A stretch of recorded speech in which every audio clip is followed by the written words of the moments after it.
রাজধানীর পল্লবীতে পাশবিক নির্যাতনের শিকার শিশু রামিসা আক্তারের বাসায় গিয়ে শোক সন্তপ্ত পরিবারের পাশে দাঁড়িয়েছেন প্রধানমন্ত্রী তারেক রহমান। বৃহস্পতিবার রাতে মিরপুর ১১ নম্বর সেকশনে রামিসার বাবা মায়ের সাথে দেখা করে তিনি ওই পৈশাচিক হত্যাকাণ্ডের দৃষ্টান্তমূলক বিচার নিশ্চিত করার দৃঢ় প্রতিশ্রুতি দেন। প্রধানমন্ত্রী রামিসার বাবার কাঁধে হাত রেখে পরম মমতার সান্ত্বনা দেন এবং বলেন যে একজন কন্যা সন্তানের পিতা হিসেবে তিনি এই নিদারুণ কষ্ট অনুভব করতে পারছেন। তিনি স্পষ্ট করে জানান, আসামি যেহেতু গ্রেফতার করা হয়েছে তাই দ্রুততম সময়ের মধ্যে ইনশাল্লাহ বিচার সম্পন্ন হবে। একই সাথে তিনি রামিসার বড় বোনের ভবিষ্যতের দায়িত্ব নেওয়ার ঘোষণা দেন এবং অসহায় পরিবারটিকে একটি নিরাপদ আশ্রয়ের ব্যবস্থা করার আশ্বাস দেন।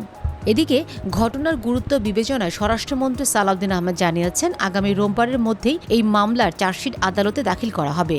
ডিএনএ টেস্টের বৈজ্ঞানিক প্রক্রিয়া শেষ হওয়া মাত্রই পুলিশ তাদের প্রতিবেদন জমা দেবে। আইনমন্ত্রীও আশ্বাস দিয়েছেন যে এই ধরনের জঘন্য অপরাধ দমনে প্রয়োজনে আইন সংশোধন করে আরও দ্রুত বিচারের ব্যবস্থা করা হবে। উল্লেখ্য, গত মঙ্গলবার মাদকাসক্ত প্রতিবেশী সোহেল রানা শিশু রামিসাকে প্রলোভন দেখিয়ে ঘরে নিয়ে ধর্ষণ ও শ্বাসরোধ করে হত্যা করে। পরবর্তীতে ঘটনা ধামাচাপা দিতে সোহেলের স্ত্রী স্বপ্না সহযোগিতায় লাশের মাথা বিচ্ছিন্ন করে ফেলা হয়। এই ঘটনার প্রতিবাদে এবং খুনি সোহেলের ফাঁসির দাবিতে পল্লবী সহ সারা দেশে বিক্ষোভ ও শোকের ছায়া নেমে এসেছে।